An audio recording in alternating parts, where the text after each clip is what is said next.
Hello friends, स्वागत है आप सभी का एक बार फिर मेरे चैनल कैप्चर नॉलेज के एक अद्भुत वीडियो में। और टीचर्स डे के इस वीक में हम ऐसे शिक्षक के बारे में बात करेंगे जो सिर्फ एक ऑर्डिनरी शिक्षक नहीं है बल्कि शिक्षकों के शिक्षक हैं।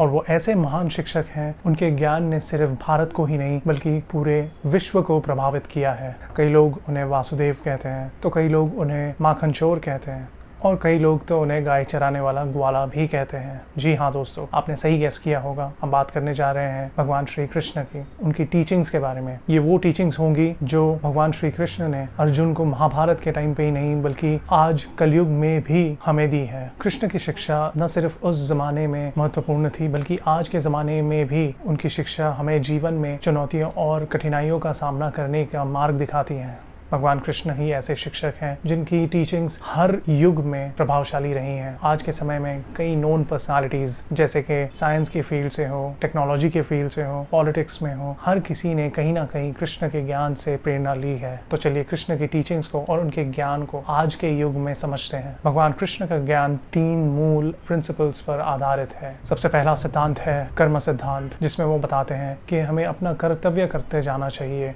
और फल की चिंता नहीं करनी चाहिए। दूसरा सिद्धांत आता है धर्म सिद्धांत, जिसमें वो बताते हैं कि जो भी काम हम कर रहे हैं उसे पूरे न्याय और सत्य के साथ पूर्ण करना चाहिए।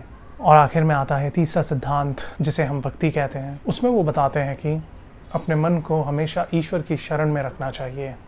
तो ये 3 मूल सिद्धांत थे उनके ज्ञान के।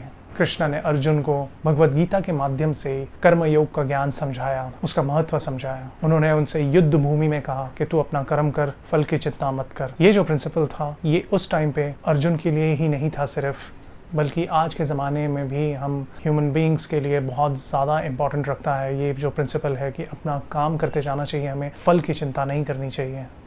ये सीख को अगर हम एग्जाम्पल के दौर से समझे तो एक नोन पर्सनालिटी जिन्होंने हमें एप्पल से इंट्रोड्यूस करवाया, मिस्टर स्टीव जॉब्स, उन्होंने अपने इंटरव्यू में कहा था कि ये कृष्ण के पर्टिकुलर सिद्धांत को उन्होंने अपनाया था, अपना कर्तव्य करते जाना और फल की चिंता नहीं करना, और इस तरीके से वो सक्सेसफुल हुए थे। ये सिद्धांत को अपने लाइफ में फॉलो करने का उनका एक ही लक्ष्य था, अपनी लीडरशिप स्किल्स और अपनी विजन को उन्होंने इंपॉर्टेंस दिया और वो 0 से लेके 100 तक ले गए। और आप सबके सामने आज एप्पल का रिजल्ट है, one of the top most companies बन चुकी है। महाभारत के युद्ध में भगवान कृष्ण ने अर्जुन को एक और सीख भी दी थी कि सत्य और न्याय के लिए लड़ना बहुत जरूरी होता है। भगवान कृष्ण ने महाभारत के युद्ध में अपना योगदान तो दिया, लेकिन बिना किसी हथियार के। ये भगवान कृष्ण का अहिंसा और धर्म के प्रति आदर्श था। इसका एक प्रमुख संदर्भ है रॉबर्ट ओपेनहाइमर, जो मैनहट्टन के दौरान पहला एटॉमिक बॉम्ब बनाने वाले साइंटिस्ट्स में से एक है। जब न्यूक्लियर वेपन एटॉमिक बॉम्ब का परीक्षण किया जा रहा था तब ओपेनहाइमर ने भगवान कृष्ण के शब्द को कोट किया, now I am become the destroyer of the world. ये बात उन्होंने उस ज्ञान से ली जहाँ पे कृष्ण ने युद्ध के बीच में अर्जुन को समझाया था कि ये जो कुछ भी हो रहा है ये सब एक विधि का विधान है, एक प्रक्रिया है, जो होना है वो तब सो होगा।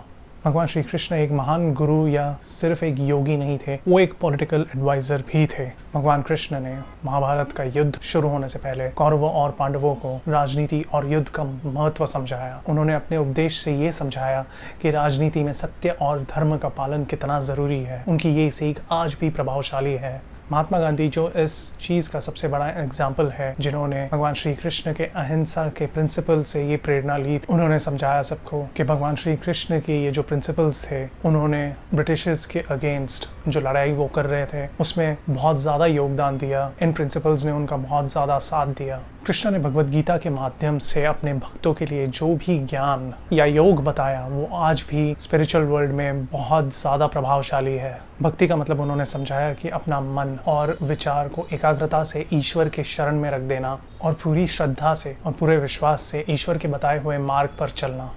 इसका एक प्रमुख उदाहरण है डॉक्टर APJ अब्दुल कलाम, जो कि भारत के प्रेसिडेंट रह चुके हैं और फॉर्मर साइंटिस्ट भी रह चुके हैं। डॉक्टर APJ अब्दुल कलाम जिन्होंने बताया कि उन्होंने अपने जीवन में भगवद गीता से बहुत सारी सीख ली। उनके जीवन के संकट के समय में भी भगवान कृष्ण के ज्ञान से उन्होंने प्रेरणा ली और अपना आगे का मार्ग तय किया था। और अंत में उन्होंने कहा कि उनकी जीवन की सफलता का मार्ग भक्ति और विश्वास में छुपा है। भगवान श्री कृष्ण का ज्ञान सिर्फ स्पिरिचुअलिटी या पॉलिटिक्स तक ही सीमित नहीं है, बल्कि आपने अगर ऊपर मेरा प्रेजेंटेशन पूरा ध्यान से सुना होगा तो मैंने उसमें कहा था कि साइंस के फील्ड के लोग और टेक्नोलॉजी के फील्ड के लोग भी भगवान श्री कृष्ण से प्रेरणा लेते हैं, उनके ज्ञान से प्रेरणा लेते हैं, भगवद गीता को फॉलो करते हैं अपने कार्य को पूरा करने के लिए। जैसे काफ़ी सारे नोन पर्सनालिटीज़ हो गए, ओपनहाइमर जैसे बड़े साइंटिस्ट जिन्होंने भगवद गीता को अपने लाइफ का इंस्पिरेशन माना है, और इसके अलावा और भी ऐसे साइंटिस्ट हैं जिन्होंने भगवान श्री कृष्ण के ज्ञान को अपने साइंस के फील्ड में अपनाया है।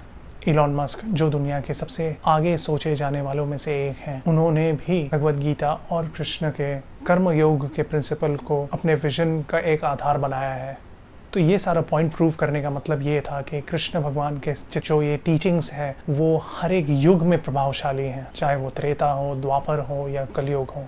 भगवान कृष्ण के उपदेश और उनके विचार सिर्फ महाभारत तक सीमित नहीं थे, बल्कि वो आज के ज़माने में भी हर एक लोगों के जीवन का महत्वपूर्ण हिस्सा है, अगर हम उन्हें बनाना चाहें तो इसीलिए मैं कहता हूँ कि भगवद गीता अगर आप ला रहे हैं घर में तो उसे सिर्फ लाल कपड़े में बांध के अलमारी में मत रखिए, या सिर्फ जन्माष्टमी के टाइम पे उसे पूजा करने के लिए मत निकालिए, उसे पढ़िए ताकि आत्मज्ञान होगा। भगवान कृष्ण के टीचिंग्स ने, फिर वो चाहे साइंस के फील्ड में हो, टेक्नोलॉजी में हो, पॉलिटिक्स में हो या स्पिरिचुअलिटी में हो, उन्होंने अपने भक्तों को ऐसी राह दिखाई जो उनके जीवन में उनके मकसद तक पहुंचाने में मदद करती हैं। कृष्ण का ज्ञान हमेशा प्रभावशाली रहा है और आगे के आने वाले युगों में भी रहेगा। उनका ये महान उपदेश हमेशा हमें सिखाता रहेगा कि कैसे हम अपने कर्तव्य और भक्ति के मार्ग पर चलकर अपने जीवन को सफल बना सकते हैं।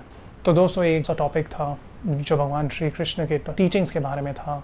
आई होप आप सभी को ये वीडियो पसंद आया है, और अगर आपको ये वीडियो कृष्ण के ज्ञान प्रेरणा से भरा लगा हो तो इस वीडियो को ज़रूर लाइक कीजिए, अपने दोस्तों के साथ शेयर कीजिए और कमेंट में अपने विचार ज़रूर लिखिए, और मेरे चैनल कैप्चर नॉलेज को सब्सक्राइब करना ना भूलें। ये आप सभी के लिए एक छोटा कदम होगा, लेकिन आप सबको एक नई रोशनी की ओर ले जाएगा। तब तक के लिए बने रहिए, आगे ऐसे और भी ज्ञान वाले वीडियोज़ आएंगे, मिस्ट्रीज़ वाली वीडियोज़ आएंगी, सीक्रेट्स वाले वीडियोज़ आएंगे। तब तक के लिए आप सभी का स्वागत है मेरे चैनल में कैप्चर नॉलेज। धन्यवाद।